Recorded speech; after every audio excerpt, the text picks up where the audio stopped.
Bonjour à tous, donc aujourd'hui, petite vidéo blabla, parce qu'en fait, il y a pas mal de gens qui me demandent pourquoi je n'utilise pas les loopers dans les vidéos, pour donner des exemples quand je veux faire écouter, ou un freeze, quand je veux faire écouter une couleur de mode, ou que je veux montrer par exemple un plan qui serait en ré dorien, de vous faire un accompagnement, etc., etc.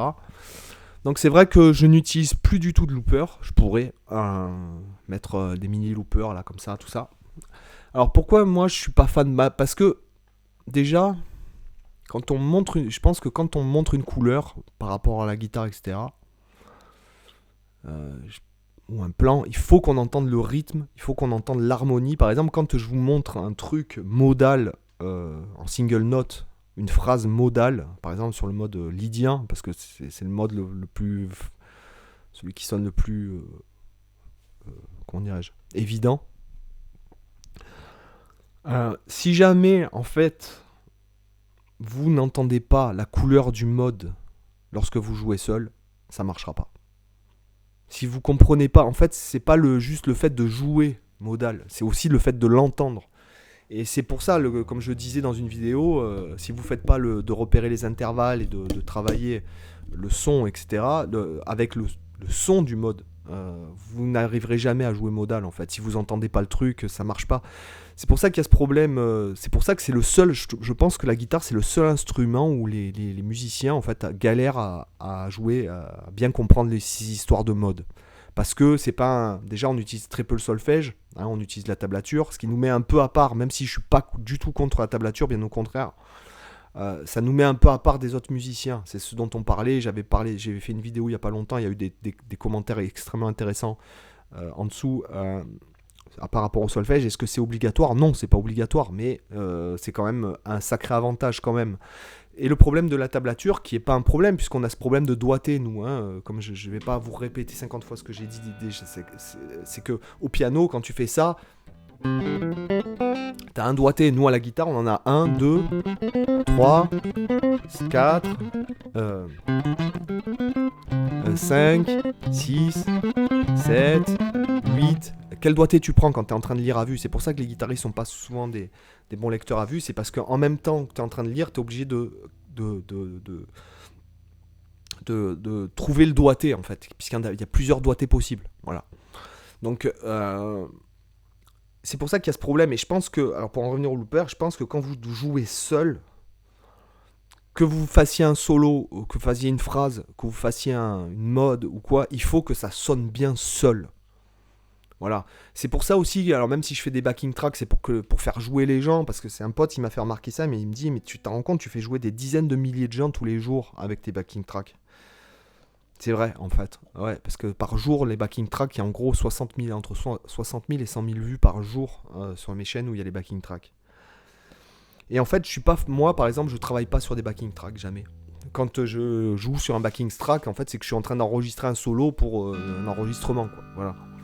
Mais sinon, je joue jamais sur des backing tracks. Moi, quand je joue, c'est au clic ou seul. Voilà. Et je pense que les loopers, si tu veux, quand tu fais ton loop pour faire un solo, je pense que c'est bien pour le montrer, pour que ça sonne bien. Mais en l'occurrence, je pense que c'est seul. Par exemple, je prends l'exemple de Sylvain Luc quand il joue seul, mais tu pleures.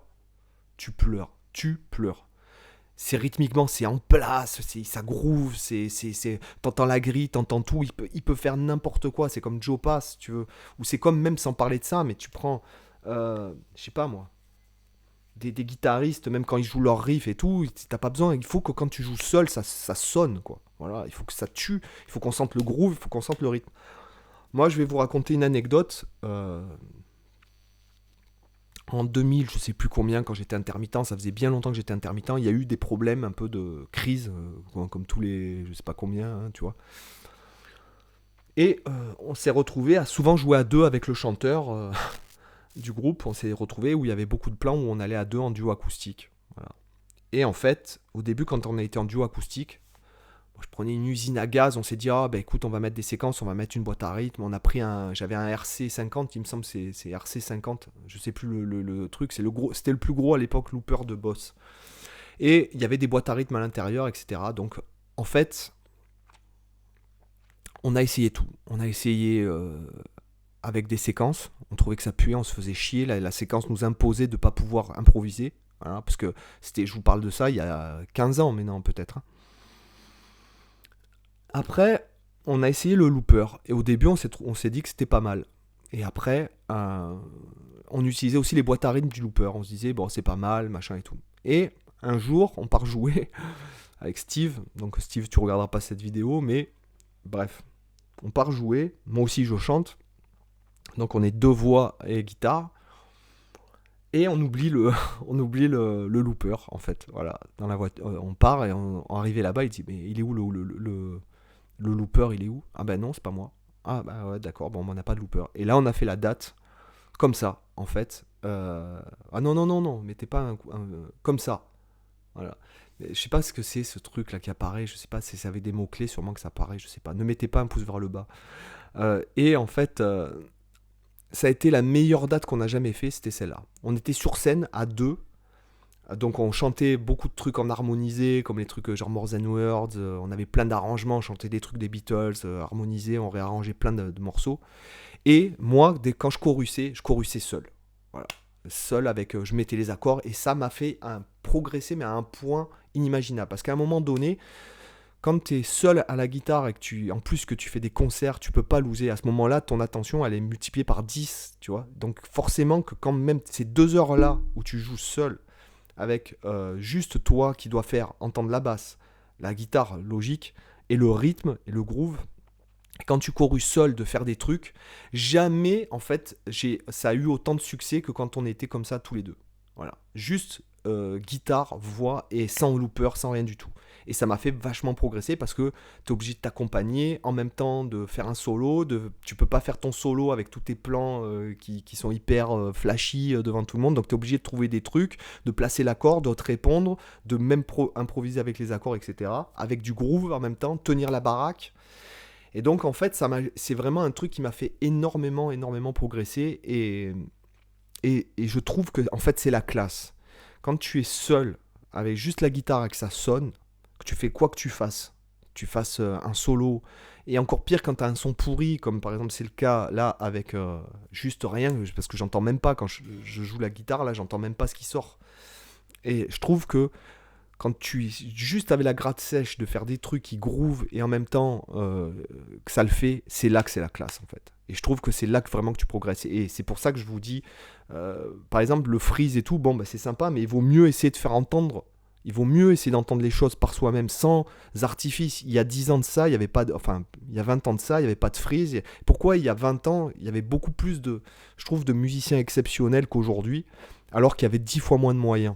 Parce que tu étais obligé d'être dans un autre level. Et le fait de toujours s'aider avec des trucs, ben finalement, ça fait que toi, tu sors pas de ta zone de confort et en fait, tu progresses pas. Et du coup, quand tu n'as pas tout ton artifice de son et de trucs, ben, tu te retrouves en fait à être comment dirais-je, en porte-à-faux, alors que ça se trouve, tu as un niveau 10 fois plus élevé. D'accord ?